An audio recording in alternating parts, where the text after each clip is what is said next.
जय हिंद, नमस्कार दोस्तों, स्वागत है आपके अपने YouTube चैनल विकास स्टडी बाका में। दोस्तों, आज का जो सेशन है आरपीएफ कांस्टेबल और आरपीएफ सब इंस्पेक्टर का, जो कि क्वेश्चन बैंक है, जिसमें 2018 से 2019 के बीच में जो भी प्रश्न पूछे गए उसमें सारे इसमें दिए गए। इसमें टोटल कुल 26 सेट है, जिसमें 10 सेट आरपीएफ सब इंस्पेक्टर का है और 16 सेट आरपीएफ कांस्टेबल का है, जिसमें से हमने 10 सेट आरपीएफ सब इंस्पेक्टर का देख लिए हैं। अगर आप लोग नहीं देखे, इस चैनल के प्लेलिस्ट में जाके देख सकते हैं। आज होने वाला आरपीएफ कांस्टेबल का पहला सेट, यानी ये देखिए set number 1, set number 2, set number 3, इस तरह करके हमने 10 सेट आरपीएफ सब इंस्पेक्टर का देख लिए हैं।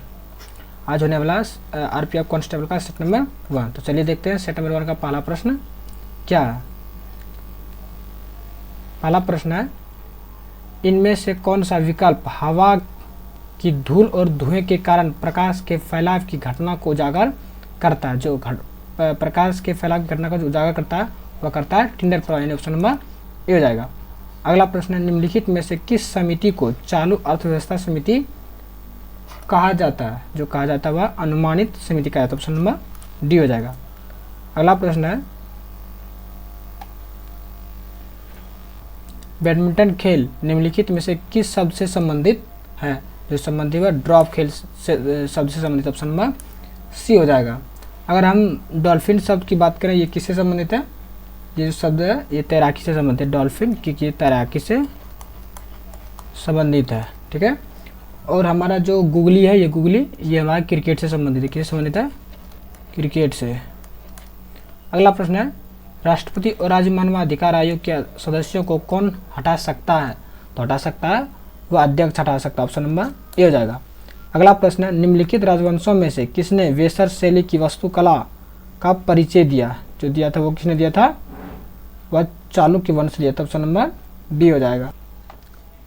अगला प्रश्न है, परमाणु केंद्र में परमाणु संख्या डैश की कुल संख्या होती है, तो किसके बराबर होती है, वह प्रोटॉन की संख्या के बराबर होती है, ऑप्शन नंबर बी हो जाएगा। अगर बात करें प्रोटॉन की खोज किसने की थी, प्रोटॉन की खोज गोल्डस्टीन ने की थी, गोल्डस्टीन ने की थी। अब प्रोटॉन पर आवेश कितना था, 1.6 गुना 10 की पावर -19 आवेश होती है प्लस में, ठीक है। और इस पे द्रव्यमान कितना था, 1.627 गुना 10 की पावर -27 का द्रव्यमान होता है प्रोटॉन का द्रव्यमान, ठीक है। अगला प्रश्न है, इसको पहले मिटा लेते हैं।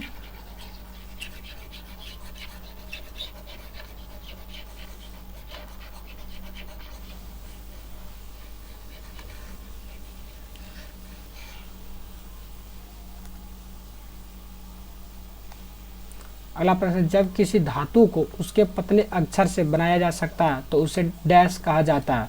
तो उसे कहा जाता है वृद्धि कहा जाता है, ऑप्शन नंबर सी हो जाएगा। अगला प्रश्न है, न्यूटन के दूसरे गतिशील नियम के अनुसार निम्नलिखित वस्तु पर कार्य करने वाला बल डैश और डैश का गुणनफल होता है। जो गुणनफल होता है वह द्रव्यमान गुना त्वरण का गुणनफल होता है, ऑप्शन नंबर सी है, यानी F बराबर ma होता है, द्रव्यमान गुना त्वरण। अगला प्रश्न है, अनाज जमा मुख्य रूप से डैश में लगाए जाते हैं, तो किस में लगाए जाते हैं, वह केसर में लगाए जाते हैं, ऑप्शन नंबर सी हो जाएगा। अगला प्रश्न है, भारत के किस राज्य में जावादी और सेवराय पहाड़ी स्थित है। तो जो स्थित है जावादी और सेवराय पहाड़ी वह तमिलनाडु राज्य में स्थित है, ऑप्शन नंबर सी हो जाएगा। अगला प्रश्न है, ध्वनि की गुणवत्ता इसके डैश द्वारा निर्धारित की जाती है। ध्वनि की गुणवत्ता निर्धारित की जाती है उसके फ्रीक्वेंसी के द्वारा निर्धारित की जाती है, ऑप्शन नंबर सी हो जाएगा। अगला प्रश्न है, पाल साम्राज्य के संस्थापक कौन था। तो जो पाल साम्राज्य के संस्थापक था वह गोपाल था, ऑप्शन नंबर डी हो जाएगा। अगला प्रश्न है कि ट्रॉफी के संबंध में MVP शब्द का पूरा नाम क्या है। MVP का पूरा शब्द यानी अधिक मूल्यवान खिलाड़ी, यानी इसका हो जाएगा मोस्ट वैल्यूएबल प्लेयर। अगला प्रश्न है, मिलिंद पन्हो पाठक किससे संबंधित है। जो से संबंधित है मिलिंद पन्हो किस धर्म से संबंधित है, बौद्ध धर्म से संबंधित है, ईसाई धर्म से संबंधित है, यहूदी धर्म से संबंधित है या जैन धर्म से संबंधित है। तो जो मिलिंद पन्हो है या बौद्ध धर्म से संबंधित, ऑप्शन नंबर ए हो जाएगा। अगला प्रश्न है, इनमें से किसे भारत के नए समुद्र मिले। तो किसको मिले थे, वास्को डी गामा को मिले थे। वास्को डी गामा भारत के समुद्र रास्ते से कब आया था, 1498 में आया था। अगला प्रश्न है हैंडबॉल खेल के खेल क्षेत्र का डैश कहा जाता है। जो हैंडबॉल खेल का जो खेल क्षेत्र है उसे क्या कहा जाता है, उसे कोर्ट कहा जाता है। यानी हैंडबॉल खेल में कितने खिलाड़ी होते हैं, 7 खिलाड़ी होते हैं, यानी 7 एक टीम में और 7 इसके विपरीत टीम में खिलाड़ी होते हैं। अगला प्रश्न है पशुपति किस काल से मनाया जाता है। जो पशुपति मनाया जाता है वह हड़प्पा संस्कृति काल से मनाया जाता है। ऑप्शन नंबर डी हो जाएगा।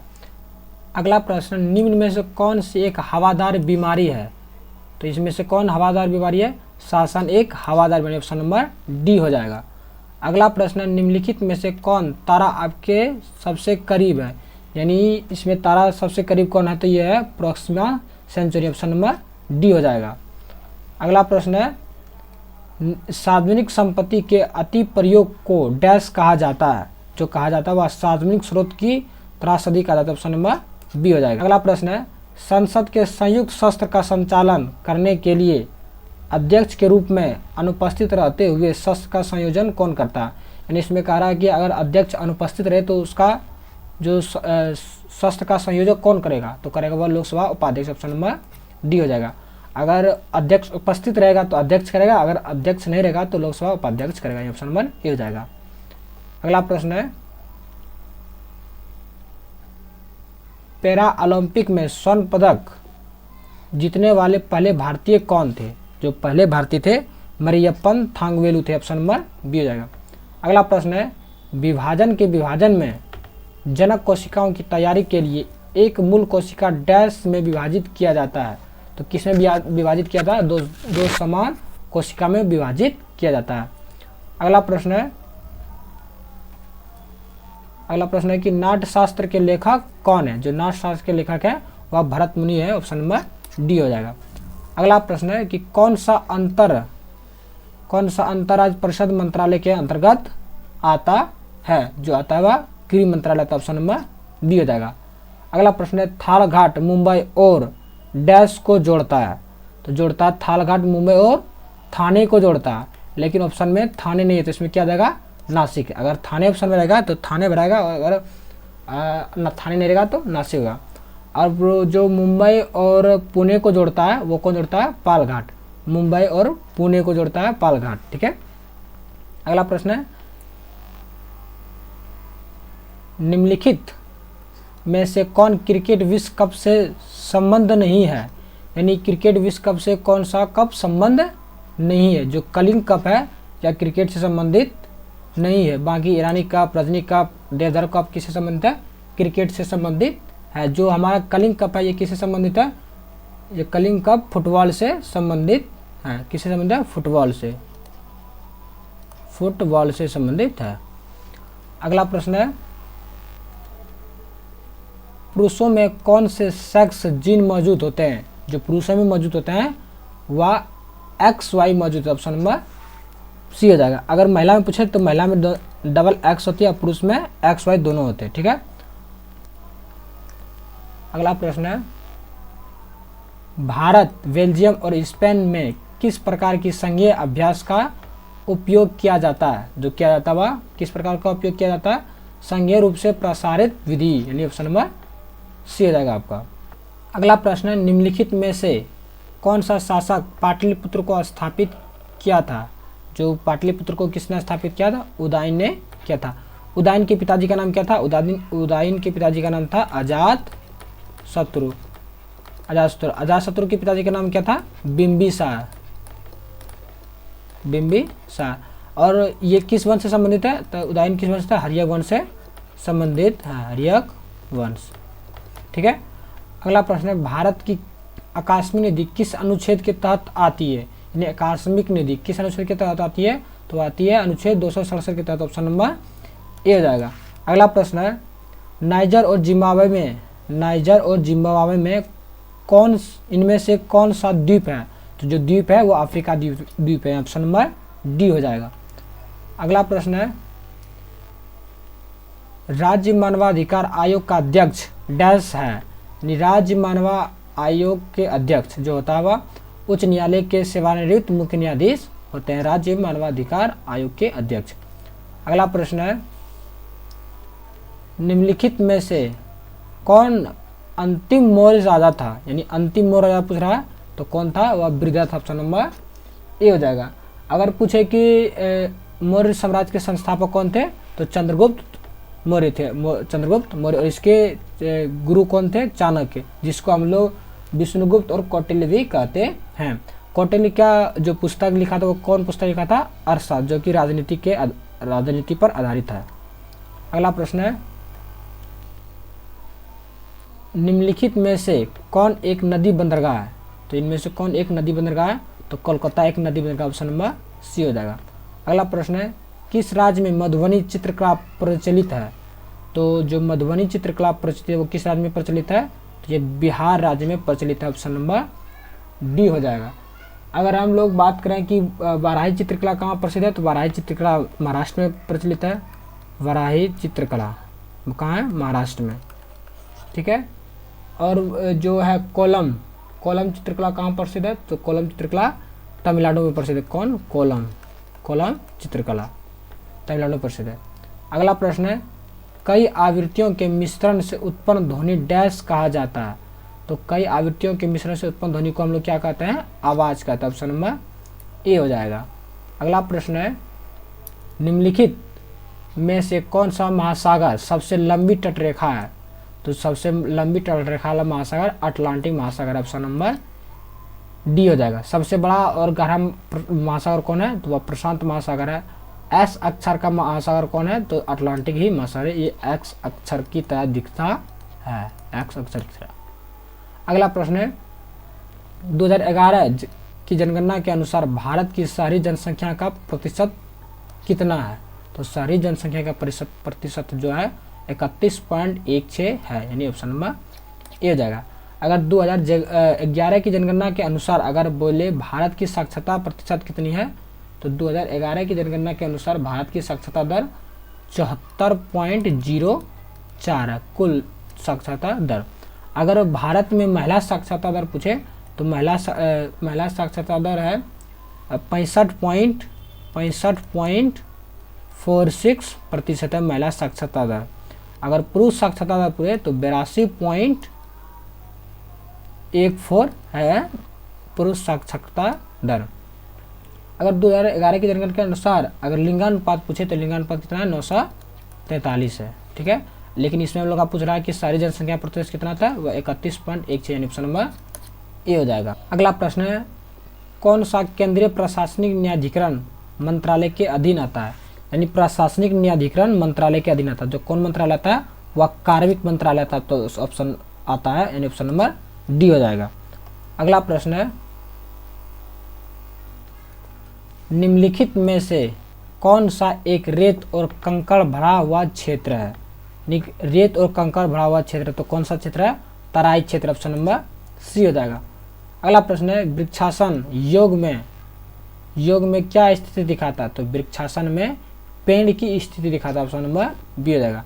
अगला प्रश्न है, डोलू कुनिथा डैश में एक प्रसिद्ध लोक संगीत परंपरा है, तो ये कहाँ एक प्रसिद्ध लोक संगीत परंपरा है, तो कर्नाटक में। ऑप्शन नंबर बी हो जाएगा। डोलू कुनिथा कहाँ का प्रसिद्ध है, कर्नाटक। ऑप्शन नंबर बी हो जाएगा। अगला प्रश्न है, राष्ट्रीय मानवाधिकार आयोग किस वर्ष में स्थापित किया गया था, तो राष्ट्रीय मानवाधिकार आयोग तो जो स्थापित किया गया था वह 1993 में किया गया था। ऑप्शन नंबर डी हो जाएगा, 1993 में। अगला प्रश्न है, भारत नियोजन के वास्तुकार के रूप में किसे जाना जाता है, वास्तुकार के रूप में किसे जाना जाता है, पीसी महालनोबिस को जाना जाता है, पीसी महालनोबिस को वास्तुकार के रूप में, यानी ऑप्शन नंबर सी हो जाएगा। अगला प्रश्न है, बहुत कम विक्रेता लेकिन जहाँ खरीदने के लिए बहुत अधिक क्रेता हैं उसे कहते हैं, यानी इसमें कह रहा है कि बेचने वाला कम और खरीदने वाला अधिक हो तो उसे क्या कहते हैं, तो उसके कहते हैं अल्पाधिकार बाजार। ऑप्शन नंबर ए हो जाएगा। अगला प्रश्न है, भारत सरकार डैश के माध्यम से खदान खरीदती है, तो किसके माध्यम से खदान खरीदती है, तो भारतीय खाद्य निगम के द्वारा खदान खरीदती है, यानी ऑप्शन नंबर ए हो जाएगा। अगला प्रश्न है, महात्मा गांधी राष्ट्रीय रोजगार गारंटी योजना डैश में शुरू की गई थी। तो महात्मा गांधी ने राष्ट्रीय रोजगार गारंटी योजना, राष्ट्रीय रोजगार गारंटी किस ईस्वी में की गई थी? तो 2005 ईस्वी में की थी। ऑप्शन नंबर डी हो जाएगा 2005। अगला प्रश्न है, सिकंदर ने भारत पर किस वर्ष आक्रमण किया था? जो सिकंदर ने आक्रमण किया था वह 326 ईसा पूर्व में आक्रमण किया था। ऑप्शन नंबर ए हो जाएगा। अगला प्रश्न है, किस बिल के बिना सरकार भारत के सामूहिक कोष से पैसे नहीं निकाल सकती? यानी इसमें कह रहा है अगर सरकार पैसे निकालना चाहती है तो किस बिल के बिना नहीं निकाल सकती है? तो विनिमय विधेयक के बिना पैसे नहीं निकाल सकती। ऑप्शन नंबर बी हो जाएगा। यहाँ पे दोस्तों हमारा जीके जीएस का प्रश्न समाप्त होता है। आगे मैथ रीजनिंग का प्रश्न है। हम इसका एक मैथ का भी वीडियो लाएंगे जो इसमें मैथ का हम लोग पूरा सॉल्यूशन करवाएंगे। तो अगर आप इसका पीडीएफ प्राप्त करना चाहते हैं तो हमारे टेलीग्राम चैनल से जुड़ जाइए, जो कि डिस्क्रिप्शन में लिंक दिया गया है। तो मिलते हैं किसी दूसरे वीडियो में। जय हिंद।